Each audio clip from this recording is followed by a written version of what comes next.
un déménagement intéressant et ils partent à Auvers.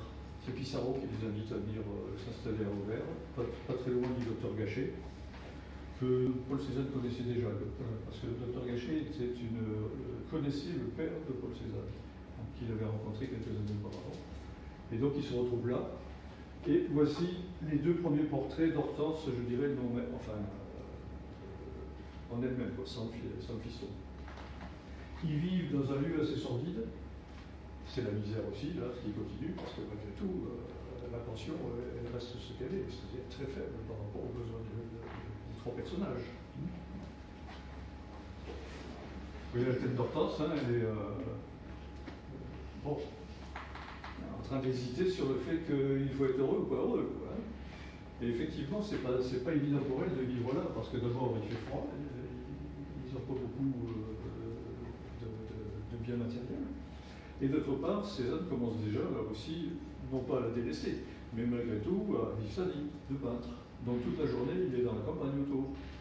Et elle reste seule avec le gamin, à essayer de vivre.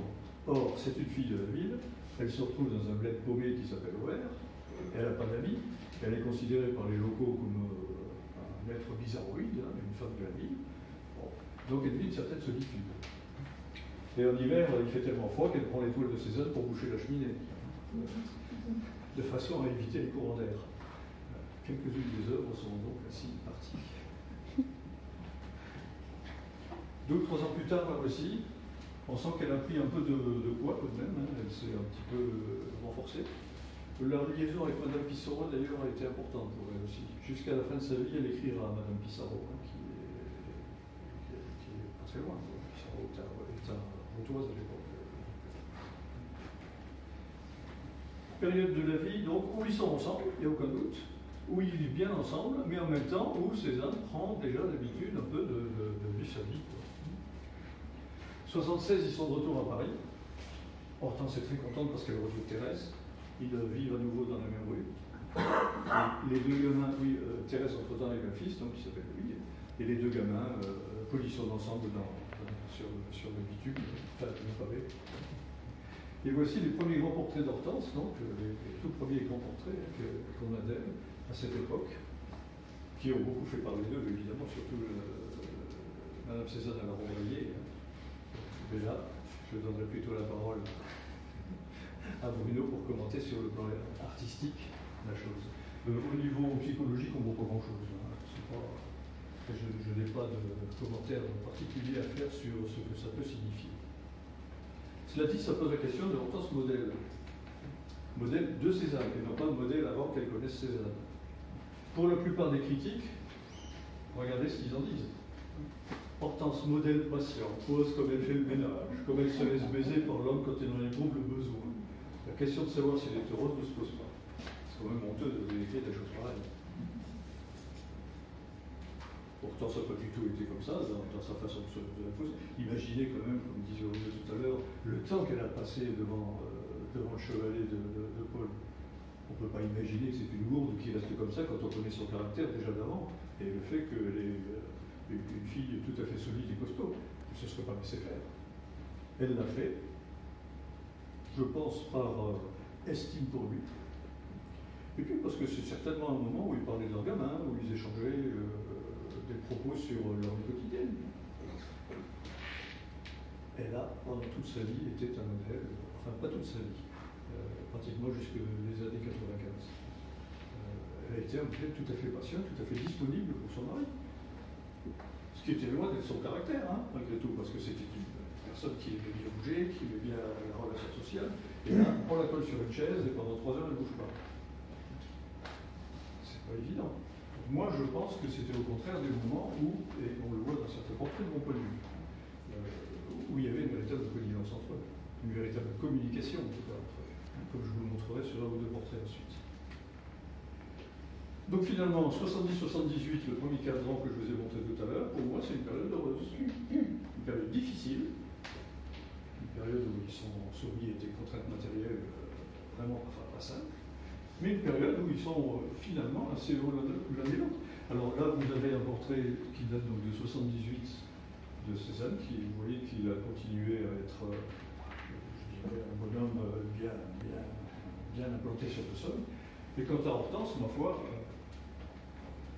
elle a ici, je dirais, une attitude assez apaisée, hein, assez tranquille. Ça va, quoi. Alors, c'est là le piège. 70-78, ils ont été ensemble tout le temps, ou pratiquement tout le temps. Ça s'est bien passé. Cézanne se dit, il faut absolument résoudre la question avec mon père. J'emmène ma famille en Provence et on va essayer là-bas de se faire accepter. C'est là que commence la deuxième période, entre 78 et 85, qui commence donc par un rond ici signifie une crise majeure. C'est-à-dire que quand ils arrivent en Provence, d'abord prudemment il se met à l'estac parce qu'on ne sait jamais, il ne faut pas brusquer le père.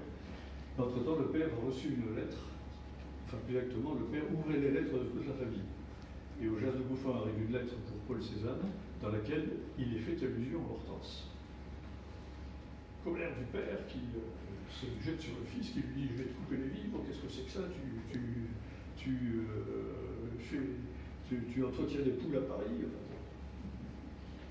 Et là, une crise énorme. Moyennant quoi, la pauvre Hortense, vite on l'enlève de l'estac parce qu'on a peur que le père arrive là-bas, et on la colle à Marseille, dans un appartement minable. Et non seulement on la colle à Marseille dans un appartement minable, mais on va la faire changer 3 fois d'appartement dans Marseille. Et cette plaisanterie-là va durer jusqu'en mars 79. C'est quand même un peu long pour la pauvre Hortense qui se retrouve isolée à Marseille dans des lieux pas terribles, avec son fils qui d'ailleurs à un moment est malade, et son Paul de Marie qui ne vient pas la voir, ou qui vient quand il peut. Parce que lui, il est prisonnier au Jas de Bouffin, d'une certaine façon, avec le père qui exige sa présence.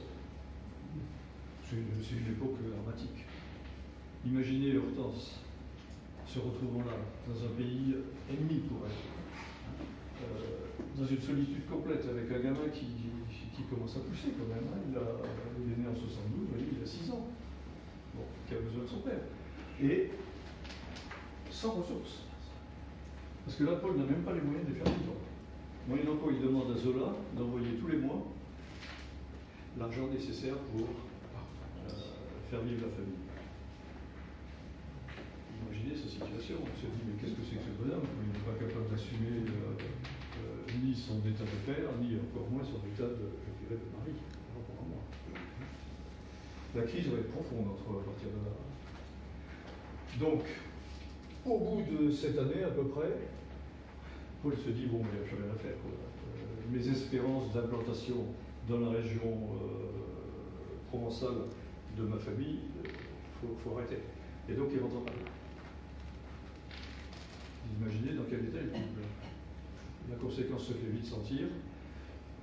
Paul se dit, il faut que je m'en aille. Et il va prendre 1 an